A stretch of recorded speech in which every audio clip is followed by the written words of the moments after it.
Hey mates, today I'm gonna talk about the first known film adaptation of Treasure Island. As a huge enthusiast of Stevenson's novel, it was incredible to find this lost gem that no one seems to have paid proper attention to. So jump aboard and let's dive together into the lost Treasure Island film.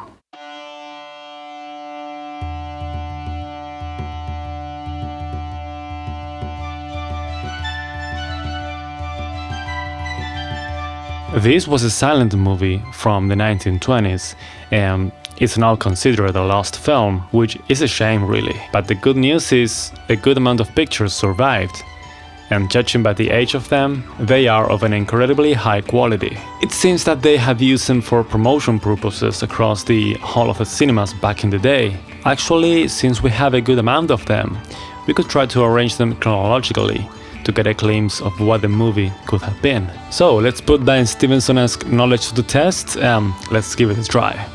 But first, let's start by introducing the cast.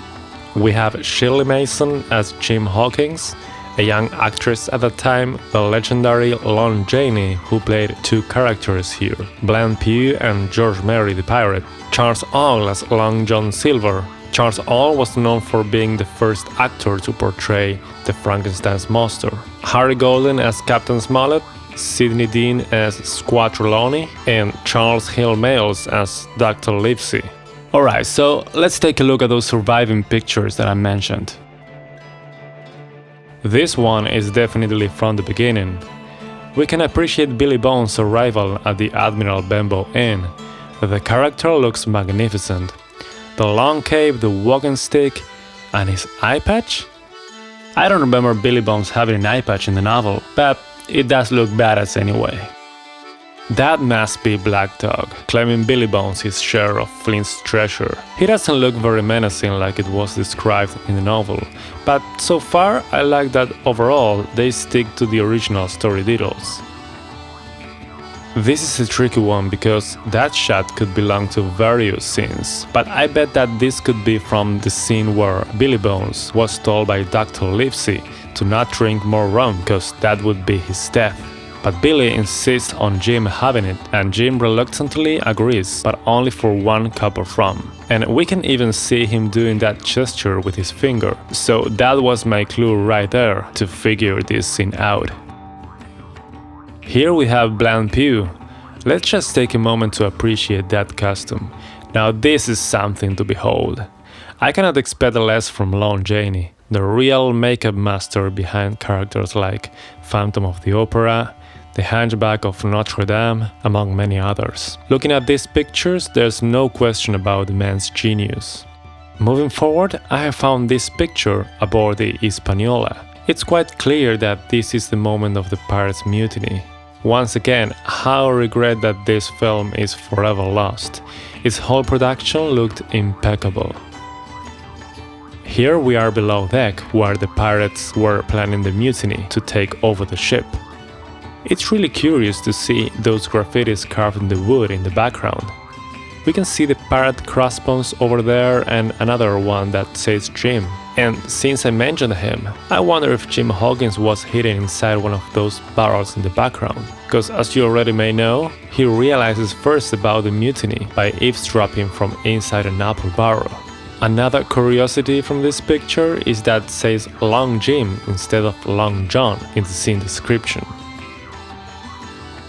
This one is undoubtedly when Jim Hawkins met Ben Gunn. His costume looks great and very faithful to the novel. Remember that Ben Gunn has been surviving on the island by hunting goats, so it would not be rare that he would make his clothes from them as well. This other shot could have been from the scene where Jim Hawkins faces Israel Hands during the famous fight above the mainmast in an attempt to take back the control of the Hispaniola. Or it could also belong to the scene when they first see Treasure Island on the horizon. Both options seem valid to me. This is clearly the moment when the pirates realize that someone else has dug up Flint's treasure before them. They took some liberty on the scene because Jim Hawkins should have been tied up against Long John, and I don't remember him having any guns neither at that moment. By the way, all this collection of pictures I've just shown to you are available to purchase at an online auction. I have 2 pictures left that I wouldn't know which scene they belong from. Let's see the first one. The scene occurs inside a cave, but that couldn't be Ben Gunn's cave, because only Long John got to see it at the end of the story. It's quite possible that this occurred during the treasure hunting scene. We can see that Jim is with a pirates party and they seem to be arguing about something. They also are all armed and equipped for an expedition like. Maybe they are about to find the famous skeleton that pointed out to the treasure's dig site. Once again, Jim should have been tied up to Long John Silver, but as we have seen in the previous picture, they might have skipped that detail out. And at last, this other picture is also very difficult to place within the story, but this one is one of my favorite ones for sure. It seems to be the pirate party after reaching the island's shore, and I love the point of view from inside the cove, where they left behind what appears to be a dinghy boat. In my opinion, they might have taken this shot for promotion purposes only, because it was used for this amazing movie poster. Many posters were made for this movie, and the majority of them included a sort of synopsis to promote the film.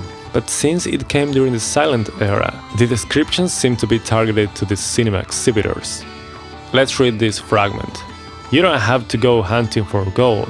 Here it is, Treasure Island is packed full of dollars for every exhibitor. Or this other, Maurice Tourneu's production will bring back the old wild thrill of boyhood to the most calloused. That's why it's sure to be a big money maker for every exhibitor. I guess that was direct enough to say the least. So that was my review of a film that I have never seen, but at least we are lucky enough to have all this material left, so we can imagine what could have been. Overall, I seriously believe that this lost masterpiece could have been the Nosferatu of the pirate movies. But I guess we'll never know. Unless someday someone would dig this treasure up from an ancient movie theater, that would be something to behold.